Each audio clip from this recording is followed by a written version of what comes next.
Si Gale-Gale adalah sebuah patung kayu yang digunakan dalam pertunjukan tari saat ritual penguburan mayat suku Batak tepatnya di Pulau Samosir, Sumatera Utara. Si Gale-Gale berasal dari kata, gale, artinya lemah, lesu, lunglai.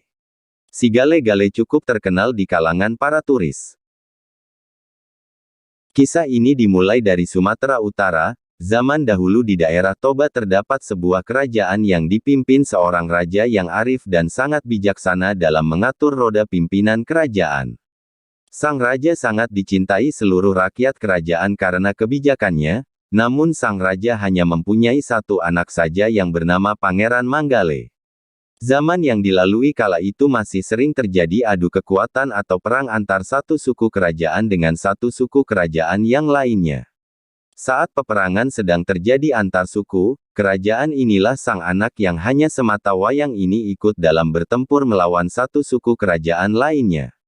Malang sudah nasib sang anak raja tersebut, Manggale gugur dalam peperangan melawan musuh suku kerajaan yang menyerang daerah negerinya tercinta. Hari demi hari sang raja selalu diliputi rasa sesal yang tiada taranya mengapa dulu beliau mengajak sang anak bertempur melawan musuh dan mengakibatkan sang anak meninggal dunia. Dan pada akhirnya kerinduan yang terus berkepanjangan itu membuat sang raja kini menjadi sakit dan kerinduannya tidak dapat terobati, selain rasa bersalah yang selalu terbayang dalam ingatannya. Seluruh abdi kerajaan yang menjadi kepercayaan istana saat itu telah kemana-mana mencarikan obat yang mujarab untuk kesembuhan raja yang mereka cintai, namun penyakitnya masih belum bisa disembuhkan.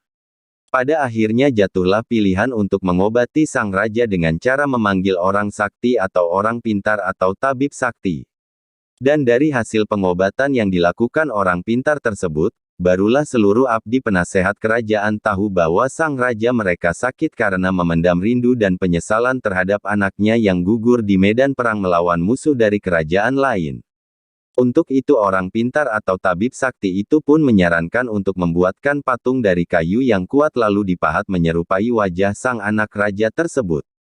Seluruh abdi penasehat kepercayaan kerajaan akhirnya setuju atas saran yang dianjurkan sang tabib sakti, dipilihlah sebuah pohon kayu yang besar di sebuah hutan untuk dijadikan patung sang Manggale anak raja yang tewas gugur dalam perang melawan suku dari kerajaan lain. Dan di hutan pilihan itu pula kini sedang dibuatkan sebuah patung dalam sebuah rumah gubuk oleh ahli seni pahat yang telah mahir dan berpengalaman dalam memahat patung yang berbentuk manusia. Selang beberapa minggu kemudian, selesailah patung Manggale dibuatkan persis seperti mirip wajah sang anak raja. Dan upacara pun kini sedang dipersiapkan untuk digelar membawa patung tersebut menuju istana kerajaan saat itu. Upacara ritual berupa meniup sordam dan pemanggilan roh sang anak raja untuk mengisi patung dipimpin langsung oleh tabib sakti. Patung pun akhirnya diarak dari gubuk yang ada di hutan menuju istana, diiringi tetabuhan gondang sabangunan dan iringan sordam berbunyi santer bagaikan sebuah karnaval rakyat. Puji-pujian dan mantra pemanggilan roh terus dikumandangkan sang tabib sakti serta diiringi belasan pengiring dan pembawa patung yang jumlahnya cukup banyak. Jadi ramailah acara tersebut dan menjadi tontonan rakyat sepanjang perjalanan menuju istana. Dan benar saja apa yang dikatakan sang tabib sakti tersebut, ketika rombongan pembawa patung sang Manggale tiba di istana kerajaan dan raja melihat patung tersebut, secara ajaib raja sembuh dari sakitnya yang selama ini menderanya. Demikianlah cerita singkat yang melegenda dari daerah Toba sampai sekarang, serta asal mulanya sang patung Si Gale-Gale, yaitu patung dari seseorang anak raja yang gugur ketika ikut bertempur bersama ayahandanya.